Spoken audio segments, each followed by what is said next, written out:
Shalom, para sahabat geni yang dikasihi Tuhan. Berjumpa lagi dengan saya Riki dari Persatuan Doa Yesus Gembala yang Baik Paroki Santo Yosef Denpasar, Bali. Renungan pada hari ini saya beri judul Memikul Salib Kristus. Mari bersama kita membaca Injil dari Matius bab 16 ayat 24 sampai 28. Saya akan bacakan.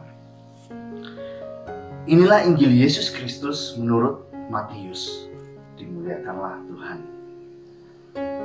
Lalu Yesus berkata kepada murid-muridnya, "Setiap orang yang mau mengikut aku, ia harus menyangkal dirinya, memikul salibnya, dan mengikut aku. Karena barang siapa mau menyelamatkan nyawanya, ia akan kehilangan nyawanya. Tetapi barang siapa kehilangan nyawanya karena aku, ia akan memperolehnya. Apa gunanya seorang memperoleh seluruh dunia, tetapi kehilangan nyawanya? Dan apakah yang dapat diberikannya sebagai ganti nyawanya? Sebab Anak Manusia akan datang dalam kemuliaan Bapa, diiringi malaikat-malaikatnya. Pada waktu itu ia akan membalas setiap orang menurut perbuatannya. Aku berkata kepadamu, sesungguhnya di antara orang yang hadir di sini, ada yang tidak akan mati sebelum mereka melihat Anak Manusia datang sebagai Raja dalam kerajaannya." Demikianlah sabda Tuhan. Terpujilah Kristus. Para sahabat geni yang dikasihi Tuhan, bacaan Injil yang telah kita baca bersama barusan mungkin sudah tidak asing lagi ya. Firman Tuhan hari ini juga mau mengingatkan kita semua bahwa setiap dari kita harus memikul salib kita dan tentunya mengikuti Dia. Namun apa yang terjadi? Banyak di antara dari kita salah paham tentang memaknai hal memikul salib. Banyak orang berpikir bahwa salib itu adalah segala jenis kesusahan atau penderitaan yang dialami seseorang. Sebagai contoh, ada seseorang yang dipukuli massa karena ketahuan mencuri. Ada juga orang lain yang dipenjara karena menyalahgunakan narkoba. Ada juga yang dipecat dari pekerjaannya karena korupsi. Nah, kira-kira apakah mereka ini bisa disebut sedang memikul salib? Tentunya tidak ya.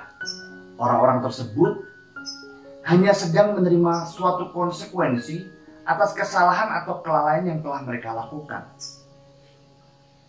Para sahabat geni yang dikasihi Tuhan, memikul salib adalah syarat yang diwajibkan Tuhan Yesus bagi setiap orang yang mau mengikuti Dia.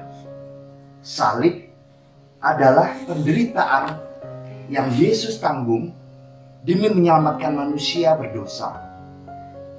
Itu adalah tanda ketaatan kepada Bapanya di surga.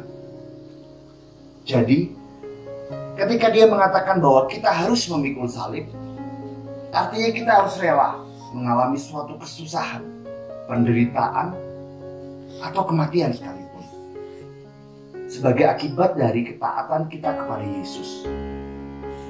Tentunya bukan menderita karena kita melakukan suatu tindakan kriminal, bukan pula karena kebodohan, kekeliruan, atau kecerobohan kita, melainkan karena kita berpegang teguh pada perintah Kristus.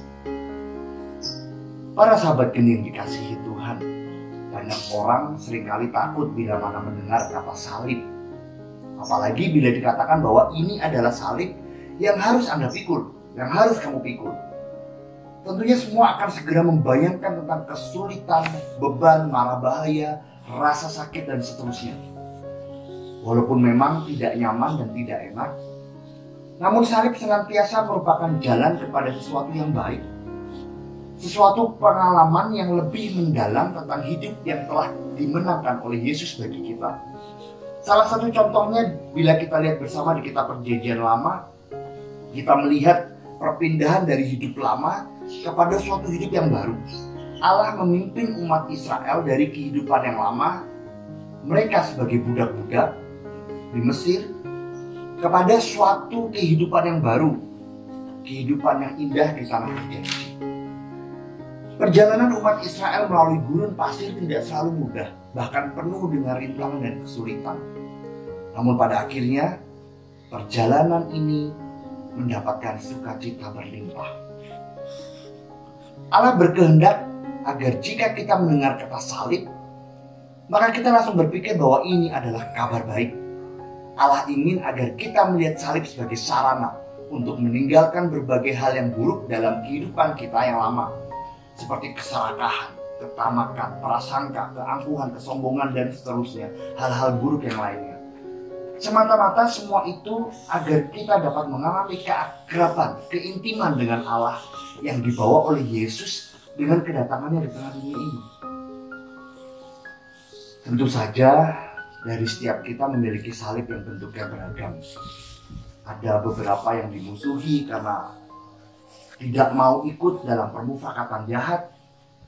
Ada yang karirnya dihambat oleh karena mayoritas pengambil keputusan bukanlah pengikut Kristus. Ada pula yang kehilangan kenyamanan dan hak-hak tertentu karena kita percaya kepada Yesus. Ada juga yang diejek karena tidak berpegang pada nilai-nilai pengajaran Kristus dan seterusnya. Menjadi pengikut Kristus itu tidak mudah. Namun kita mau percaya, semua itu tidak ada apa-apanya dibandingkan hidup kekal dan juga segala kebaikan yang disediakan Yesus bagi kita.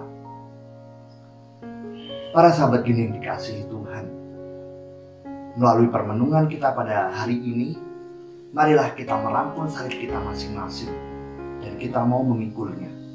Sehingga dengan demikian Allah dapat memenuhi diri kita dengan suatu cara berpikir yang baru, cara bertindak yang baru, dan cara hidup yang baru pula.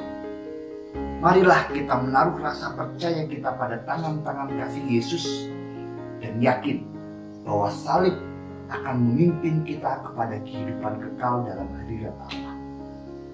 Terima kasih, Tuhan Yesus memberkati kita semua. Amin.